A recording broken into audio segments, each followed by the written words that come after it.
J'observe le phénomène des passants dans la rue quand ils veulent traverser. Il y en a certains qui traversent quand ils voient qu'il n'y a pas de voiture, ou que les voitures arrivent de loin, et d'autres qui restent sagement sur le bord du trottoir en attendant que le feu passe au rouge. Ça correspond à des comportements psychologiques tout à fait spécifiques. Ces personnes qui attendent que le feu ait changé de couleur pour traverser sont des gens qui n'ont pas confiance. Ils n'ont pas confiance en eux-mêmes, parce qu'ils ne savent pas apprécier s'ils peuvent passer ou pas, et ils n'ont pas confiance non plus dans les voitures, dans les automobilistes, en pensant qu'ils vont se faire écraser si par malheur ils passent devant une voiture, alors qu'en réalité on sait très bien que les automobilistes ne sont pas idiots. Donc on a là un syndrome du non-passage au feu qui est probablement caractéristique de certaines populations et pas d'autres. Ce sont des populations qui, pour une raison ou pour une autre, ne comprennent pas les codes subconscients et s'en tiennent aux codes surconscients, si on peut dire. C'est-à-dire, voilà, bon, toc, ça passe, etc. Mais il y a d'autres codes qui existent dans la société que ces codes-là.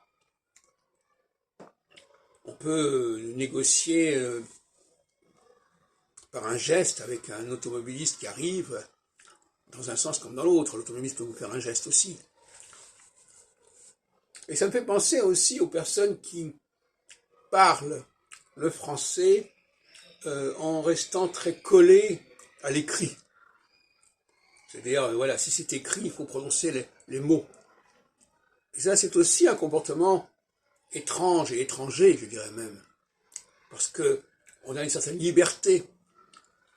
On a une liberté pour traverser la rue, on a une liberté pour prononcer les mots, et certaines personnes ne profitent pas de cette liberté, se privent de cette liberté, que ce soit pour traverser la rue, ou que ce soit pour parler tout simplement.